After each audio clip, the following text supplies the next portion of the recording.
Hola amigos, bueno, hoy es 22 de julio de 2020. Sigamos entonces con esta actividad que la he denominado Academia del Parque.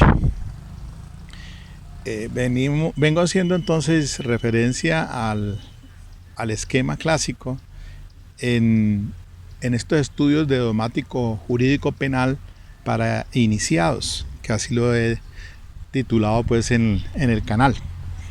Ante todo quiere decirles pues que yo soy algo así más bien como lo que han denominado hoy en día influencer.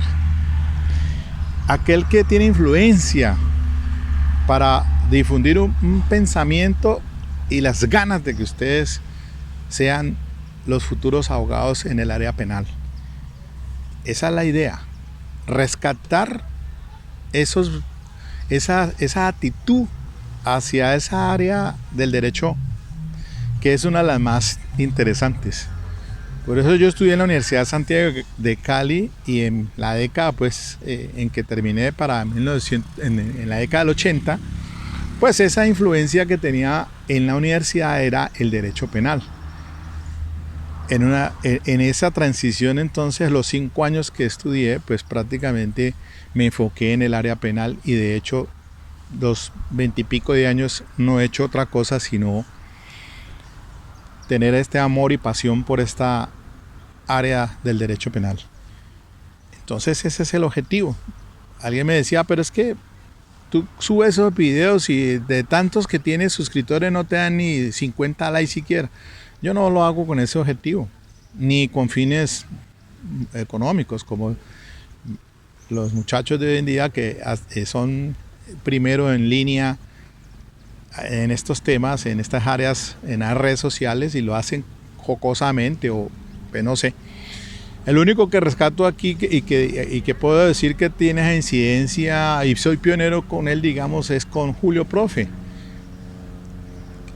Aquella álgebra que no la entendimos en el bachillerato, pues este señor tiene ese canal y lo da pues de una manera que lo hace comprender a todas las personas que llegan a ese canal.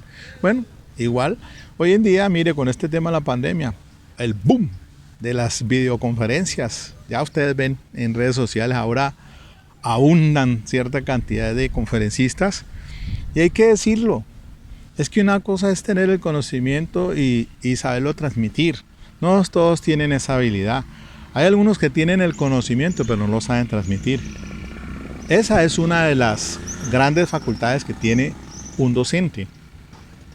El transmitir el conocimiento, saberlo transmitir. No solamente que lo tenga ahí como en un depósito, en un almacén, no. Hay que hacerlo llegar a la comunidad, a sus alumnos. En fin. Bueno, mis queridos amigos, sigamos entonces con esta dinámica. Hoy, pues trato de terminar con el esquema clásico. Franz von Liszt, Ernest von Belling, los principales exponentes de esta dogmática de la fase científica ya del siglo XX, comenzando pues desde el 1906 cuando Belling propuso pues entonces una de las estructuras de la conducta punible de la tipicidad. Ya veníamos pues que estaban sentadas las bases de antijuridicidad y culpabilidad y llegan pues estos pensadores juristas alemanes, Liszt y Belling, con esa trascendencia y esa apertura hacia la teoría del delito en esa evolución científica del sistema del delito. Y lo importante de ello es que lo van a ver ustedes ahora es por varias razones, para poder entender entonces no solamente revisando el Código Penal del 36, el decreto 100 del 80 y ahora la ley 599 de 2000, siglo XXI. Entonces tenemos esa fase siglo XIX, siglo XX, siglo XXI, para entender la influencia que han tenido la escuela clásica, la escuela positiva, la de Carrara, la de Ferri, italianos, y después los alemanes ahora entonces a principios del siglo XX. Entonces, ya les indiqué brevemente y pues podríamos hacer un repaso muy rápido, y es que la acción fue la base del sistema clásico, el sistema Lis-Belin. Separaba el delito en el aspecto físico y en lo psíquico. La acción era producto de la naturaleza, era un concepto físico, dice causal, en virtud del cual la voluntad humana era concebida en su función estrictamente causal. Entonces básicamente era que la acción era un movimiento corporal físico que producía una modificación del mundo exterior. Entonces hablamos del acto corporal físico, el resultado y la relación de causalidad, y aquí en la relación de causalidad principalmente la teoría de la equivalencia de las condiciones y la teoría sine qua non de Bunbury, pues el magistrado que tuvo incidencia en ese aspecto de la causalidad. Pero bueno, siguiendo entonces, les dije y les hablé también del asunto de la antijuridicidad. Básicamente retomamos, hablábamos de tipicidad, antijuridicidad, la relación de tipicidad, antijuridicidad según Max Ernst Mayr, que es considerado neoclásico. Y ahora veamos lo de la autoría, y vamos a hacer un paralelo con el código del decreto 100 del 80 y el código penal ley 599 de 2000. La autoría, mire, el sistema clásico, me van a disculpar un poco a acudir a la lectura, pero es que es básico para poder entender esto, pero lo voy explicando, lo voy leyendo y vamos explicando, lo vamos a hacer una forma didáctica, casuística. Antes de eso, quiero decirles pues que ante todo pues estoy siguiendo a esta obra del profesor Ezequiel Manuel Sánchez Herrera, de la que les he hablado, la dogmática en teoría del delito. Y ayer pues esculcando en mi biblioteca me encuentro con el libro de Nodier Agudelo Betancourt en los esquemas del delito, que les recomiendo también, porque Nodier Agudelo Betancourt, el profesor, es de lo más calificado en esta área. Y recientemente compré este librito de él, Casos y preguntas de derecho penal, de Nodier Agudelo. Aquí vamos a ver después de que revisemos pues por lo menos el esquema básico, el clásico, neoclásico y finalismo, y entonces las preguntas que hace, y vaya, interesante, se lo recomiendo, consíganse en esta obra de Nodier. Veamos entonces la autoría. Dice que, la autoría dice: el sistema clásico en esta materia se valió de la teoría objetivo formal iniciada a finales del siglo XIX en Alemania y que encontró en Birkmeyer a su padrino nominal. Esta postura en lo fundamental sostiene que es autor quien por sí mismo ejecuta total o parcialmente las acciones descritas en el respectivo tipo penal. Los demás intervinientes son considerados inductores o cómplices. Entonces es autor quien realiza el verbo típico. Ejemplo, es homicida en calidad de autor el que mata. Con esos argumentos, la teoría objetivo formal estaba en imposibilidad de dar un soporte conceptual acerca de la autoría mediata. Pues bien es sabido que el autor mediata no realiza el verbo típico. O sea, el autor mediato es aquel que utiliza a otro, instrumentaliza. De ahí que aquella definición general de autor no estaba en capacidad de ofrecer una explicación a este fenómeno de la autoría mediata.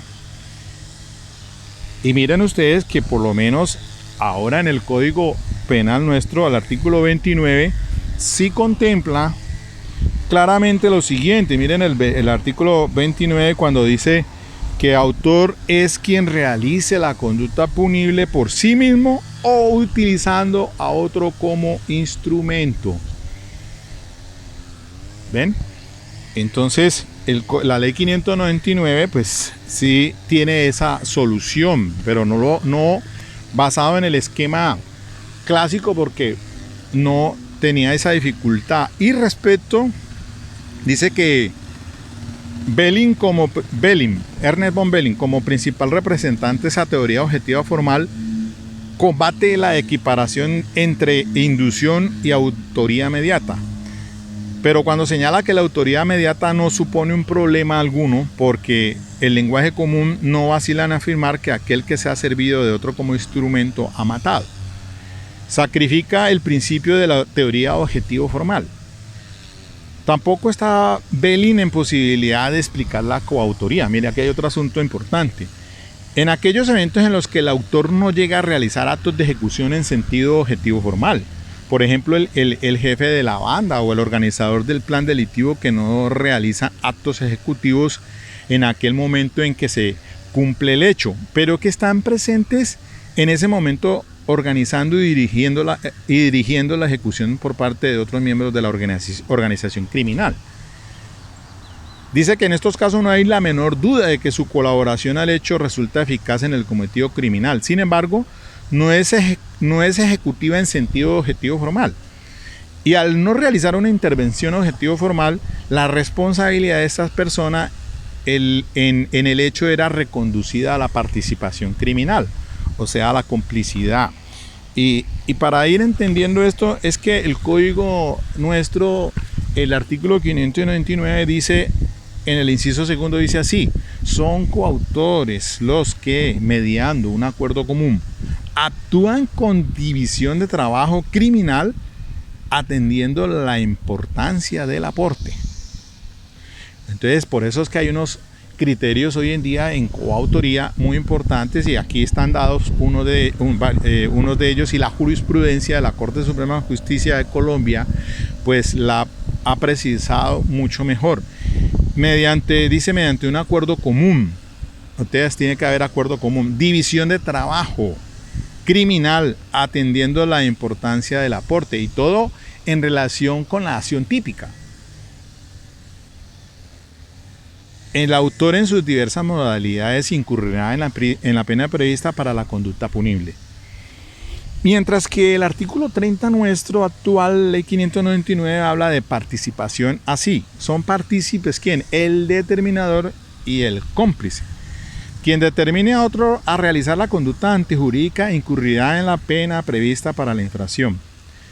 Quien contribuya a la realización de la conducta antijurídica o preste una ayuda posterior,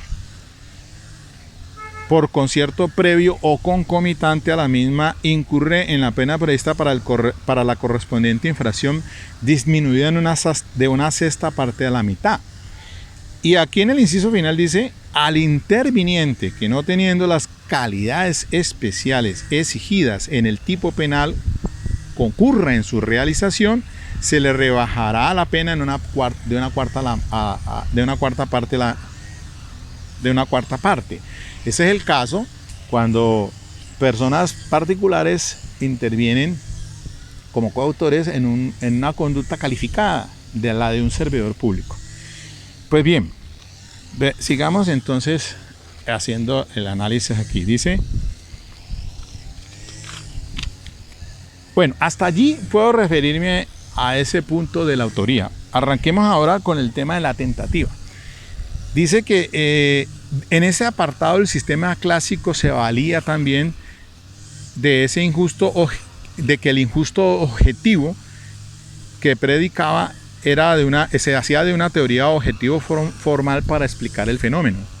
Al respecto, Belin sostuvo que la forma accesoria tentativa, por oposición al delito consumado, se vincula con las figuras delictivas autónomas a la que la tentativa se refiere, de modo que el delito tipo de la correspondiente figura solo es representado en un simple comienzo de ejecución.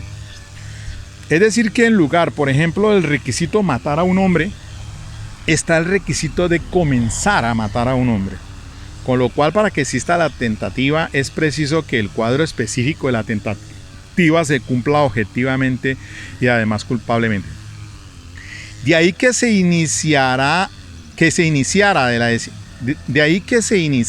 la exigencia típica para la configuración de la tentativa, dejando impune el acto preparatorio en tanto no cubierto por el tipo. Es decir, los actos ejecutivos se iniciarían cuando se da comienzo a la acción descrita en los tipos. De esta manera solo serían actos ejecutivos aquellos que cumplen la conducta exigida por el tipo penal. Para nada interesaba en la configuración del delito tentado el plan del autor. Todo se marcaba en el aspecto objetivo definido típicamente. De ahí que para diferenciar una tentativa de homicidio de unas lesiones personales, solo se exponían aspectos objetivos, más no la intención o el plan del autor. Entonces, miren la importancia sobre esto de los actos ejecutivos cuando se da comienzo a la acción descrita.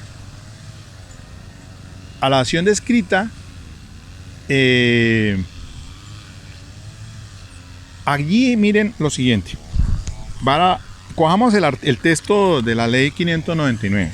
¿Qué dice sobre la tentativa el Código Penal? Dice en el artículo 27, el que iniciare la ejecución de una conducta punible mediante ¿qué? Actos idóneos e inequívocamente dirigidos a su consumación, eso es un valor de resultado, y esta no se produjere por circunstancias ajenas a su voluntad, incurrirá en pena no menor de la mitad del mínimo ni mayor de las 3/4 partes del máximo de lo señalado para la conducta punible consumada. Y dice, aquí hay un agregado en el inciso segundo que no lo estaba en el Código Penal del 80. De la tentativa, yo tengo la tentativa frustrada. Cuando la conducta punible no se consuma por circunstancias, esa es la desistida, perdón, tentativa no frustrada, no desistida. Cuando doctrinaria y jurisprudencialmente, digamos, cuando la conducta punible no se consuma por circunstancias ajenas a la voluntad del autor o partícipe, incurrirá en pena no menor de la 3/4 parte del mínimo ni mayor de las 2/3 partes del máximo de la señalada para la consumación. Si voluntariamente ha realizado todos los esfuerzos necesarios para impedirla. Ese es el valor agregado allí. Entonces habla de que haya algún acto voluntario que se ha realizado todos los esfuerzos a fin de que se impida, pues. Entonces es la tentativa desistida. Se pone una bomba y se corre luego para desactivarla, pero resulta que antes de que lo haga, llega un grupo de un grupo de la policía a desactivar la bomba, antiterrorismo. Allí entonces podría darse el caso.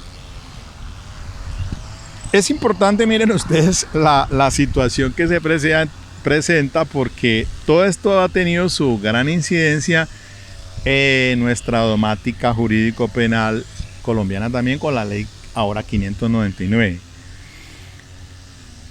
Ahora, dice aquí entonces,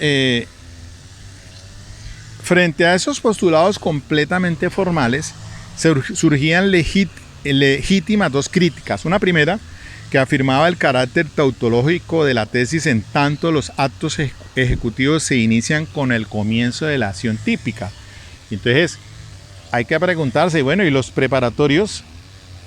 Si yo compro, voy a la tienda de venta de artículos, armas cortopunzantes, y me proveo de un arma porque tengo el pensamiento y en ejecutar la comisión de un delito de homicidio, entonces esos actos preparatorios, ¿dónde quedan? Y los actos mentales y los actos preparatorios antes de la ejecución o de iniciar la ejecución de la conducta punible. Que compré el cuchillo, que me lo llevé para la casa, que lo afilé y entonces lo guardé allí, en mi casa. Al otro día tengo la firme decisión de salir a buscar a la víctima, y entonces en un maletín echo el cuchillo y salgo a buscarlo a ver dónde lo encuentro mal parqueado, en un estado tal vez de indefensión, para acercarme y producirle una herida de carácter mortal. Entonces, ¿dónde estarían los actos preparatorios? ¿Dónde estarían los actos ejecutivos hacia la consumación del tipo como tal, matar. Es allí interesante la discusión. Bueno, la antijuridicidad, ese es otro tema aquí también en el esquema clásico. Esta categoría es entendida también de modo objetivo. Así, Belin afirmaba que del sentido de las amenazas penales del Estado se deduce que aquellas solamente valoran una conducta antijurídica, es decir, aquella que está objetivamente en contradicción con el orden jurídico del correspondiente Estado. La antijuridicidad objetiva resultaba de aquella comparación de la conducta con todo el ordenamiento jurídico, manifestándose cuando estaban en una relación de contradicción la primera y la segunda. Siguiendo a Bindim, Ernest Belin sostenía que el delincuente, cuando comete el hecho, obra según lo presupone la ley y de este modo la realiza. De ahí que cuando realiza el delito se apegue a la ley y contravenga la norma prohibitiva. De esa manera, un hecho típico es antijurídico cuando contradice las normas jurídicas. Es decir, estaríamos como frente a un criterio formal, de antijuridicidad formal. Y dice aquí, el positivismo jurídico que soportaba el sistema llevaba a predicar una antijuridicidad objetiva y formal, sobre todo en el pensamiento de Belin. Para Lis, mire que Lis pensaba diferente, dice, la situación no era tan similar, ya que él sostenía un positivismo sociológico, sí, diferente a ese positivismo biológico de la escuela positiva italiana de César Lombroso y de Enrico Ferri. Entonces, un positivismo sociológico que lo conducía a la necesaria predicación como cometido del derecho penal de la protección de la sociedad y con ello a la protección de los bienes jurídicos, entronizando en el sistema del delito más tarde el concepto de antijuridicidad material. Concepto que vinculado al de bien jurídico era reservado por este autor en un principio al campo de la sociología y la política criminal. Es que es tan importante, y cuando tenemos una constitución política del 91 que encontramos unos principios y valores en el preámbulo, en el artículo primero, el artículo segundo, el artículo tercero, el artículo 95. Si el 95 dice que cuál es el deber de todo ciudadano, es el de no abusar de sus derechos propios y de respetar los ajenos. Allí implícitamente diríamos nosotros que encaja, cuando estamos hablando de un Estado social de derecho que procura por un orden justo, como dice ¿cuál es la función del Estado si no es el de mantener la solidaridad, el de la convivencia? Y ahora lo vamos a encontrar aquí en el criterio de Lis. Y ese orden justo pues nos lleva a pensar de que no solamente está el ordenamiento jurídico, nuestra constitución política, sino toda la legislación dentro del ordenamiento normativo. Ya vamos a encontrar ahora algo muy interesante que es en materia de antijuridicidad, que es prácticamente de mucha actualidad. Para Lis, el crimen, en cuanto constituye una ficción, como el delito civil es un acto culpable contrario al derecho. Esta reprobación jurídica que recae sobre el acto es doble. Dice, primero, el acto es formalmente contrario a derecho en tanto que es transgresión de una norma establecida por el Estado, de un mandato o de una prohibición del orden jurídico. Segundo, el acto es materialmente ilegal en cuanto significa una conducta contraria a la sociedad, antisocial entre paréntesis. Dice, en Lis la lesión o puesta en peligro de un bien jurídico es contraria al derecho desde el punto de vista material cuando se opone a los fines del ordenamiento jurídico y a la convivencia del hombre en sociedad. Y a usted no le resulta como muy importante cuando uno lee la Constitución política en su preámbulo, en artículos primero y segundo, sobre los fines esenciales del Estado, cuál es la esencia de este Estado social de derecho, si no es otro que mantener el de la convivencia y prima el interés general, que es otra cosa muy importante ahora en cuanto a la afectación a bienes jurídicos bajo causales de justificación. Para Belin, la antijuridicidad es formal cuando contradice el ordenamiento jurídico. Lo material alude al contenido de ella, esto es, a la conducta humana que es formalmente antijurídica. Anota que en toda antijuridicidad están unidos lo formal y lo material. ¿Y cómo está hoy en día la antijuridicidad en nuestra codificación penal?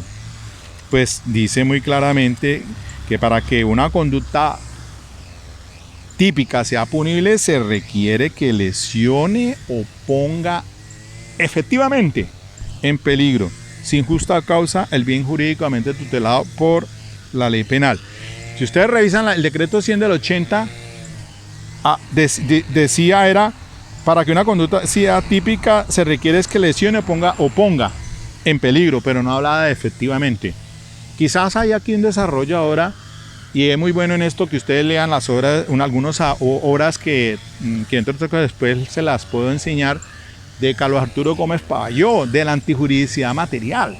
Y entonces, de cómo, por ejemplo, los delitos de bagatela hoy en día, y de cómo encontrar asuntos de la Corte Suprema de Justicia donde no hay esa antijuridicidad material como tal, para cuando encontramos de que se pongan efectivamente en peligro. Y encontramos otras conductas también tipificadas en el Código Penal, como son las de peligro del 368 ahora y 369 por el tema de la pandemia. Y entonces, ¿en qué caso sería no considerada, es típica, pero no es antijurídica? En fin, como yo diría, por ejemplo, aquí yo estoy sentado aquí en este parque, esto está solo, no estoy usando el pasabocas, que es ahora obligatorio. Por lo tanto, yo, así sea, si soy asintomático o si tengo y estoy en un sitio público aquí, ¿a quién pongo en riesgo si no hay nadie a mi alrededor? No tengo el contacto social con las personas, diríamos, entonces, ¿dónde está lo antijurídico? ¿Dónde estoy poniendo efectivamente en peligro el bien? Y de eso hay una charla que trabaja por ahí el Colegio de Abogados Penalistas de Colombia, de una tratadista española, muy importante, delitos de peligro. Bueno, sigamos. Y para los representantes del esquema clásico, con miras a poder deslindar el acto legislativo del acto ilegal, es necesario considerar el ordenamiento jurídico en general. De ahí que sostengan que las causas de justificación han de tener una regulación a través del sistema numerus apertus, con lo cual no son únicamente las establecidas en el Código Penal, sino todas las del ordenamiento jurídico. Eso aquí yo digo, y tal vez si mal no estoy, el maestro Eugenio Raúl Zaffaroni habla de las causales de justificación conglobantes, si mal no estoy, refiriéndose a este punto. Es que no solamente son las que están establecidas en el artículo 32 como causales de ausencia ahora globalmente a título de responsabilidad. Ahí están en un solo saco, están no solamente las de antijuridicidad, sino las de culpabilidad. Y en el Código Penal del 80 sí estaban independientes.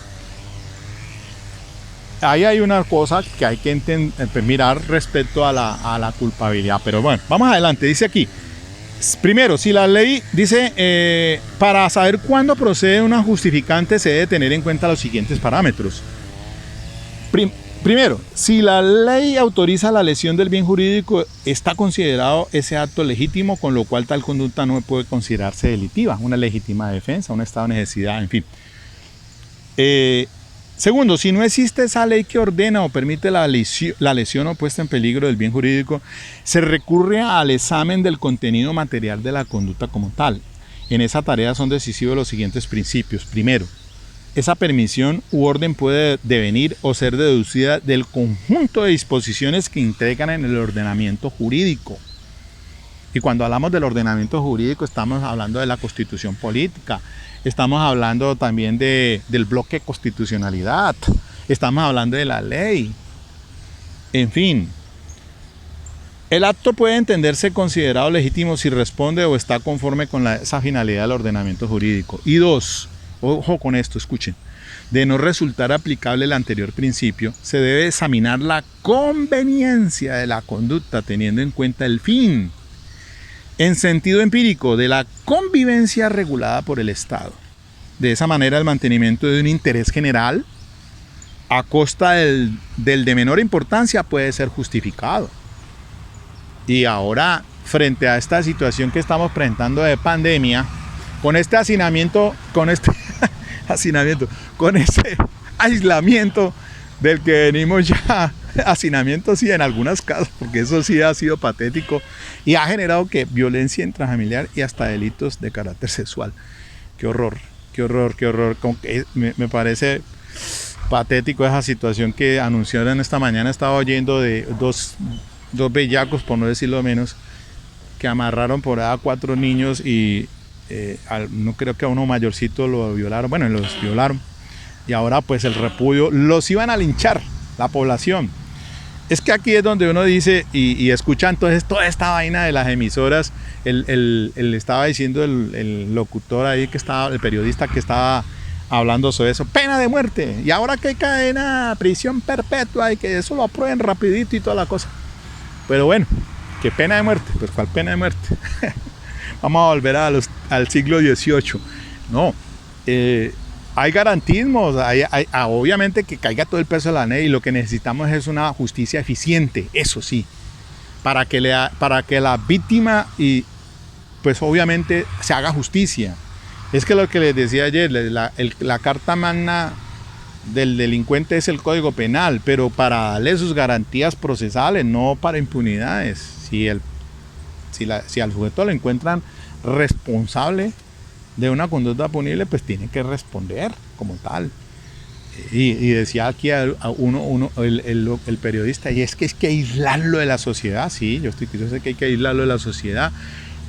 Y por eso entonces las penas que están dadas en el Código Penal actual pues son suficientes en concurso hasta 60 años para esta clase de delitos, y que una persona prácticamente va en cadena de perpetua.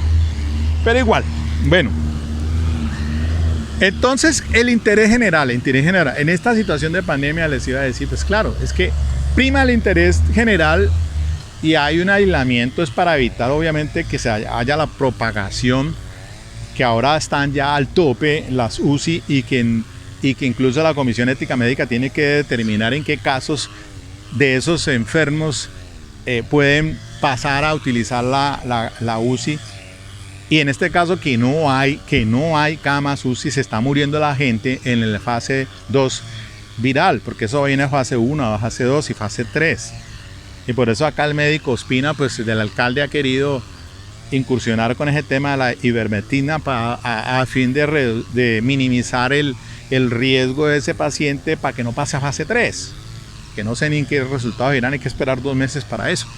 Pero lo que quiero decirle y significarle es que hay un interés general por encima del particular, pero hay una desobediencia civil tenaz. La gente no cree que esto es un cuento y desafortunadamente no salen a la calle sin el respectivo tapabocas, no guardan la distancia, el contacto físico con las demás personas, y pues obviamente se ponen en situación de riesgo y ponen en situación de riesgo a los demás, y ponen en situación de riesgo a sus familiares, a las personas que tienen elevada la morbilidad por tema de presión arterial o de diabetes, bueno, en fin.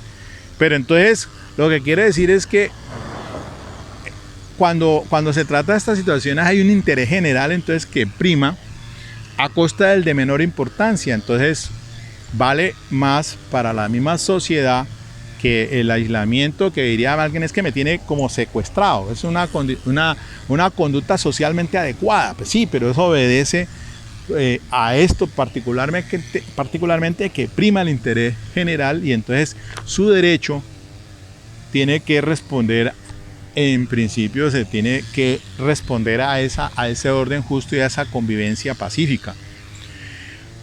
Ok. Pasemos entonces a la legítima defensa. ¿Cómo estamos en tiempo? Vamos en on time. La legítima defensa en la dogmática clásica se la entendía como el acto que estima necesario para repeler una agresión actual y contraria al derecho por medio de una reacción contra el agresor. Para que se verificara, se precisaba pues la existencia de una agresión contraria a derecho. De ahí que no fuera posible ampararse en ella cuando los actos de funcionario. Bueno, sigamos mejor. Dice La agresión debe ser además actual y real. Y la defensa sería legítima en cuanto dirigida contra el agresor mismo y no contra un tercero. Es posible la defensa de los derechos propios y los ajenos, empero ella no debe traspasar los límites de la estricta necesidad. En la estructuración de las causales de justificación a consecuencia del sentido objetivo del injusto, a la dogmática clásica le era suficiente con los requisitos objetivos. No era necesario para el reconocimiento después de una legítima defensa que la gente tuviera conocimiento, que conciencia y conocimiento de que actuaba para defenderse de una agresión. La imputabilidad, pasemos a esto. No me voy a detener ahí en legítima defensa. Pasemos a este que es importante, la imputabilidad. Birkmeyer y Litz caracterizaron la imputabilidad como un presupuesto de la culpabilidad, en el entendido de que ella se presuponía la libre autodeterminación al delito. Por su parte, Radbruch la concibió como capacidad de pena, pues entenderla como capacidad de culpabilidad carecería de toda importancia para el derecho penal, toda vez que allí donde afirma la facultad, la posibilidad de la inculpabilidad, debe afirmarse el factum, la realidad de la inculpación. Entonces, que la imputabilidad fuera presupuesto de culpabilidad significaba en este esquema que ella era condición previa para el análisis de la segunda. Claro, miremos a ver si esta persona es imputable o es inimputable. La imputabilidad para Bailyn es la faz criminal de la libertad del querer, es aquella disposición espiritual en la cual está presente el poder de resistencia como poder de ser obediente al derecho. Definición sustentada en la libertad del hombre, en el autodeterminismo, en virtud del cual el agente libre en el sentido de que el obrar no se explica plenamente por el carácter y los motivos, sino que, además, juntos a estos, interviene un tercer término consistente en el poder de resistencia existente en la persona, que la capacita para paralizar los motivos de impulsión con contramotivos, ello es, elegir y decidirse. Entonces, el poder de elegir y decidirse, eso es fundamental. En concreto, la imputabilidad como capacidad de culpabilidad encontraría su fundamento en el sentimiento de responsabilidad de la humanidad. En la dogmática clásica se diferenciaba entre inimputabilidad e incapacidad para obrar. Los inimputables tienen posibilidad de actuar. La inacción por su parte supondría la imposibilidad física o intelectual para realizar un comportamiento. De ahí que calificaron como inadecuado tratar los casos de inconsistencia simplemente como casos de inimputabilidad. Aquí hay algo importante y es esto, miren. Dice aquí, bueno, es bueno tener en cuenta que se dice que para ese entonces, ese momento histórico de 1900 a mitad del siglo XX, 1900-1950, pues que está en gesta esta teoría del delito de clásica, neoclásica y finalismo, pero sobre todo en esta, dice que el Código Penal alemán clasificaba la inimputabilidad como absoluta o relativa.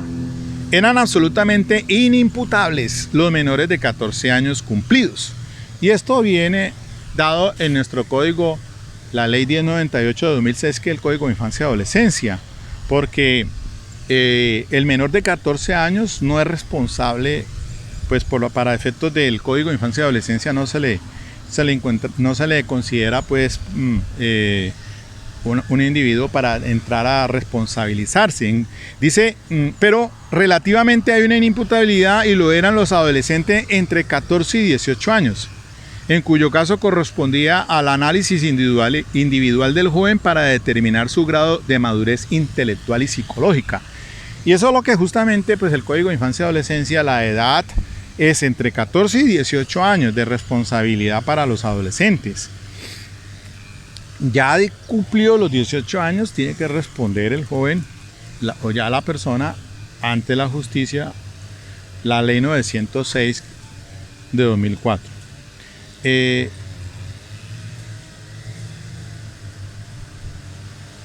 aquí hay una situación entonces pues miren que este asunto de la importante sobre el grado de madurez intelectual y psicológica, ¿no? También tiene que ver con el caso de los sordomudos. Se debía establecer la capacidad indispensable para tener conciencia de la punibilidad del acto realizado. La de los enfermos mentales era una tercera clasificación de los inimputables.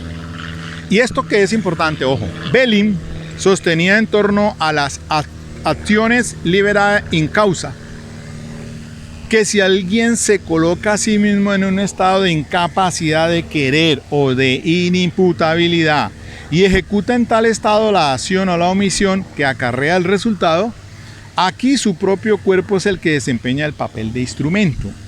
La primera acción, entre paréntesis, el procurarse tal estado, sería por ello típica, matar, y dándose las demás condiciones de la punibilidad. Particularmente el dolo o la imprudencia es punible.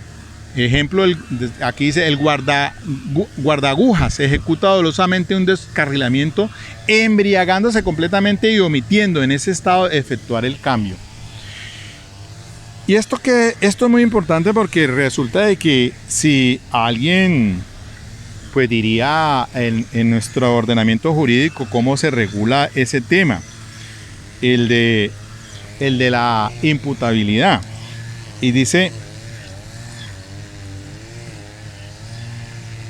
la norma de nuestra codificación que el artículo 33 es inimputable quien en el momento de ejecutar la conducta típica antejurídica no tuviera la capacidad de comprender su ilicitud o de determinarse de acuerdo con esa comprensión por inmadurez psicológica, trastorno mental, diversidad sociocultural o estados similares. No será inimputable el agente que hubiere preordenado su trastorno mental. Justamente, mírenlo aquí recogido ese principio de Belin sobre acciones liberadas en causa, acciones liberadas en causa. Eso se refería pues al Código Penal alemán y a la ley alemana de menores, pero resulta de que hoy en día, mírenlo en el código nuestro, porque quien se preordene, es decir, para cometer un hecho punible, una conducta punible, no hablemos de hecho punible porque esa hecho punible lo decía el Código Penal del 80, ahora hablamos de conducta punible. Si se va a preordenar, es decir, para cometer un homicidio, yo me voy a embriagar, ahí debe responder por ese resultado, es como un imputable, no inimputable. Y a veces se dan situaciones donde no digamos que no se ha preordenado, sino que llega a tomar licor y se emborracha hasta que llega a quedar en un estado de inconsciencia debido a un trastorno producido por una embriaguez etílica. Y comete una conducta punible reprochable, un homicidio. Y entonces diríamos, está en capacidad de comprender, como dice la norma allí. Dice, no tuviera la capacidad de comprender su ilicitud o de determinarse de acuerdo con esa comprensión. Y es que aquí esto es tan interesante que me hace recordar el caso reciente por ese delito sexual también, cuando se miraba el tema de ahora que lleguemos a la culpabilidad como la conciencia antijuridicidad en este esquema, porque pues básicamente la Corte lo que examinó allí fue para establecer el error de prohibición invencible disculpante de la responsabilidad, y tuvo muy en cuenta es que a pesar de que el joven rayaba ya por encima de los 18, pero no era mucho, ese joven no tuvo la escolaridad en el tema para comprender o actualizar ese conocimiento de que ese acto sexual, a pesar de ser consentido con su novia, es delito. Pero como en este caso fue de carácter probatorio, es decir, que el fiscal no lo aprobó, entonces la Corte Suprema pues considera de que pues lo que no se prueba en juicio oral, pues le dio, entre otras razones, no estoy diciendo que sea esa sola, sino muchas más, para considerar entonces el error de prohibición invencible al no pues actualizar como dice la norma, porque el 32 dice en el numeral 11, para estimar cumplida la conciencia de la antijuricidad basta que la persona haya tenido la oportunidad en términos razonables de actualizar el conocimiento de lo injusto de la conducta.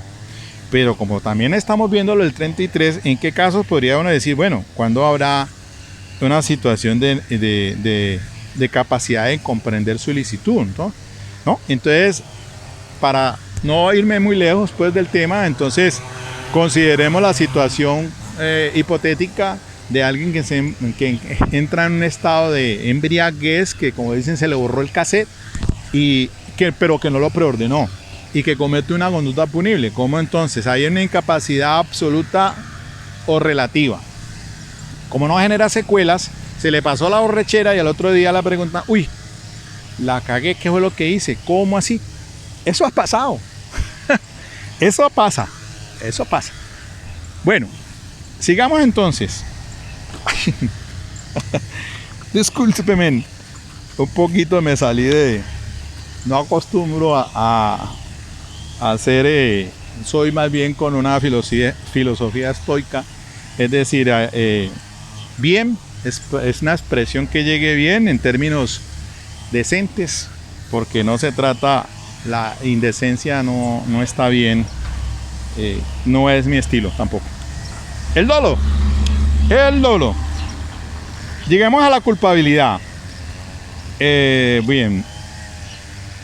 Lleguemos a la culpabilidad.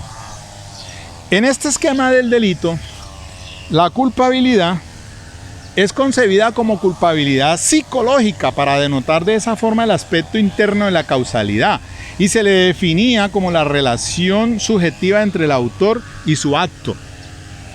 No bastaba que el resultado pudiera ser objetivamente referido a la manifestación de voluntad de la gente, sino que también debía darse subjetivamente el nexo de culpabilidad del autor. En la culpabilidad se constataba el contenido de la voluntad de la gente a partir de la relación psíquica existente entre el propósito que lo animaba a la realización del comportamiento y el hecho definitivamente producido. Recordemos que en este sistema el dolo y la culpa vienen a ser los ejes del nexo psicológico entre acción y resultado. Por tanto, eran las formas, grados o especies de culpabilidad. El dolo era entendido como la especie más perfecta de la culpabilidad, en tanto posibilitaba la relación psicológica completa entre el propósito del sujeto y el hecho realizado. En el dolo siempre aparecía de forma clara esa relación psíquica entre lo que la gente piensa y lo que posteriormente hace. La culpa, por su parte, representaba una relación psicológica imperfecta entre la gente y su acto. El dolo del sistema clásico es un dolo malus. Dolus malus, dolo malo. Su estructura de conformación la integraban como predicado los elementos de voluntad. Ya no es voluntariedad referida al tipo de la acción como tal, ¿no? Naturalística. Esta aquí ya es la voluntad, el conocimiento de los hechos, la representación y la conciencia de lo antijurídico. El dolo es, según Lis, la representación del resultado que acompaña a la manifestación de la voluntad. En él se comprenden la representación del acto voluntario mismo, así como las circunstancias en que fue ejecutado, la previsión del resultado. En los delitos de omisión, la representación del no impedimento del resultado. En esta conciencia reside la distinción del dolo, del deseo y de la esperanza. En estos últimos es necesaria la intervención de circunstancias exteriores como que el autor no puede dominar ni esperar con seguridad. Conforme con ello se predicará el dolo en aquellos eventos en los cuales el agente se propuso la consecución del resultado, esto es, cuando la representación del resultado constituye el motivo por el cual se realiza el hecho. En su tratado, Frank von Liszt clasifica el dolo en directo y eventual. El primero implica que el autor del hecho tenga por seguro la producción del resultado, en cambio en el segundo el autor tiene como probable o posible la producción de ese resultado. Y aquí resulta, mis queridos amigos, que cuando revisamos el dolo, justamente tenemos esa clase de dolo, el dolo directo y el dolo eventual. La conducta es dolosa cuando la gente conoce los hechos constitutivos de la infracción penal y quiere su realización. ¿Está tiempo? 50, bueno. Y quiere su realización. Y quiere su realización. También será dolosa la conducta cuando la realización de la infracción penal ha sido prevista como probable y su no producción se deja librada al azar. Bueno, yo quiero matar aquí al político que viene acá con sus escoltas. Lanza una granada.